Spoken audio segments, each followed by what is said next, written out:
कल्कि 2898 AD movie में अमिताभ बच्चन द्वारा महाभारत को लेकर कुछ ऐसे वाक्य बुलवाए गए थे जो कि बिल्कुल गलत थे।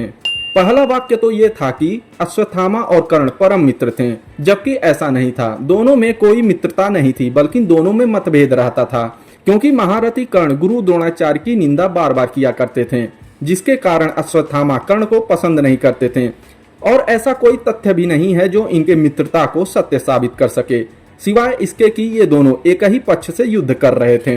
दूसरा वाक्य ये था कि कर्ण अर्जुन से श्रेष्ठ धनुर्धर थे। ये गलतफहमी तो बहुत से लोगों को है। सच्चाई तो यह है कि कर्ण अर्जुन को किसी भी युद्ध में हरा नहीं पाए थे। महाभारत के युद्ध से पहले भी कर्ण और अर्जुन के बीच 3 बार टकराव हो चुका था। पहला टकराव रंगभूमि में हुआ था, जब कौरव और पांडव अपने बाहुबल का प्रदर्शन कर रहे थे। रंगभूमि में अर्जुन और कर्ण का टकराव दोपहर से लेकर शाम तक चला था। दोनों एक दूसरे को बम्पर टक्कर दे रहे थे, लेकिन कोई भी विजयी नहीं हुआ था। दूसरा टकराव द्रौपदी स्वयंवर में हुआ था। तब अर्जुन ने कर्ण को परास्त कर दिया था, लेकिन इसे पूरी तरह से कर्ण का हार नहीं कहेंगे, क्योंकि अर्जुन ब्राह्मण के वेश में थे और सामने ब्राह्मण होने के नाते महारथी कर्ण फुल पोटेंशियल के साथ वार नहीं कर पा रहे थे। तीसरा टकराव विराट युद्ध में हुआ था, जिसमें अर्जुन ने कर्ण सहित पितामह भीष्म, द्रोणाचार्य, कृपाचार्य, अश्वत्थामा समेत सारे योद्धाओं को हरा दिया था। एक बार पांडवों के वनवास के दौरान जब गंधर्वों ने दुर्योधन को बंदी बना लिया था, तब दुर्योधन को छुड़ाने के लिए कर्ण और गंधर्वों के बीच युद्ध हुआ था, जिसमें कर्ण पराजित हुए थे और पराजित होकर भाग गए थे। तब अर्जुन ने गंधर्वों के साथ युद्ध करके और उन्हें हराकर दुर्योधन को मुक्त करवाया था।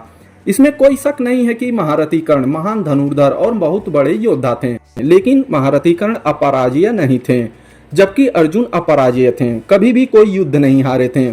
और तो और अर्जुन एक सब्यसाची योद्धा भी थे, मतलब दोनों हाथों से कुशलता पूर्वक धनुष को चला सकते थे।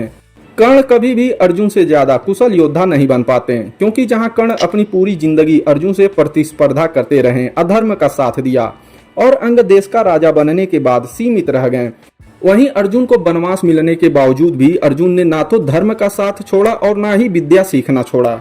वनवास के दौरान ही अर्जुन ने अपने योग साधना से भगवान शिव को खुश करके अपने सामने प्रकट किया और अपने युद्ध कौशल से शिव जी को प्रभावित करके पशुपताश अस्त्र भी प्राप्त किए, जो कि सबसे शक्तिशाली अस्त्र था। अर्जुन के अलावा ये अस्त्र किसी और योद्धा के पास नहीं था। उसके बाद भी बाकी सारे दिव्यास्त्रों का ज्ञान भी प्राप्त किया। अर्जुन जितना युद्ध कौशल कर्ण के पास नहीं था, और यही सत्य है जिसे झुठलाया नहीं जा सकता है। हो सकता है मेरे इस वीडियो से कुछ लोगों को आपत्ति हो, पर मैं इसका कुछ नहीं कर सकता। सत्य तो सत्य ही है। एक सत्य तो ये भी है कि मैं इस वीडियो को यहीं पे खत्म कर रहा हूँ, और दूसरा परम सत्य ये है कि मैं आपसे मिलूंगा अगले वीडियो में। तो खुश रहिए, मस्त रहिए और बने रहिए हमारे साथ, हमारे वीडियो को लाइक करके और हमारे चैनलवा को सब्सक्राइब करके। मिलते हैं अगले वीडियो में। धन्यवाद।